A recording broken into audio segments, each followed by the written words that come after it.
गई। हमारे पीछे जो आप देख रहे हो, हमारे लिए सबसे बड़ा एक तो दुर्भाग्य है, आज उनके जन्मोत्सव पर उस प्रतिमा के ऊपर कपड़ा है।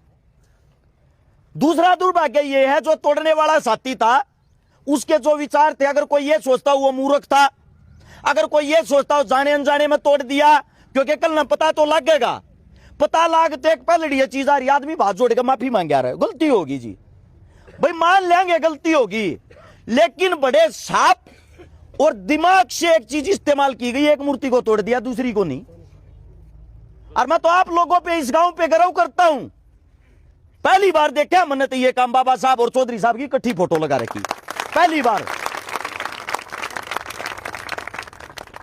अब मेहरा साहब ने बताई कई बातें, एक छोटी बात बताता हूं। 9 नवंबर 1945 छोटू राम साहब का आखिरी दिन, चलने फिरने की हालत नहीं थी। स्पेशल और स्पेशल माफी चाहूंगा 9 जनवरी, 8 जनवरी को एक दिन पहले अपने ऑफिस में आया, एक पत्र लिखा। उन्होंने जिस चीज की नींव रखी थी, जिसको भाखड़ा बांध कहते हैं, उनको पता था तेरी हालत नहीं रही, तू ज्यादा टाइम जिंदा नहीं रहेगा।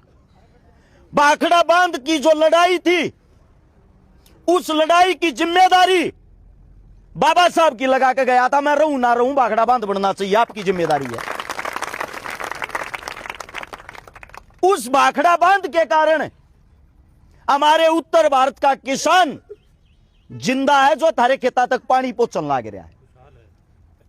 लेकिन सोचने का विषय यह है, मैं गलती लोगों की नहीं मानता, जो मूर्तियां तोड़ते मैं उनकी गलती नहीं मानता, मैं गलती मानता हूं आप लोगों की।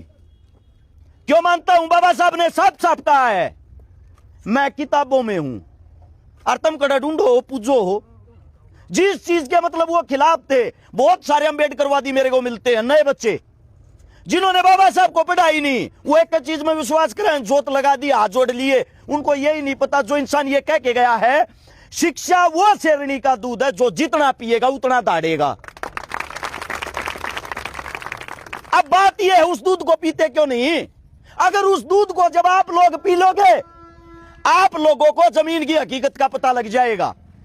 पूरे हरियाणा का इतिहास ठाके देख लो, और अपने दिल पर टेक के एक बात बता दो, सभी दलित साथियों में से आप लोगों ने कितने युवा नेता तैयार कर लिए, जो एमपी एमएलए बनने के काबिल हो? टिकट मांगने वाला नहीं कहता, टिकट मांगने वाला का तो कोई दल नहीं होता।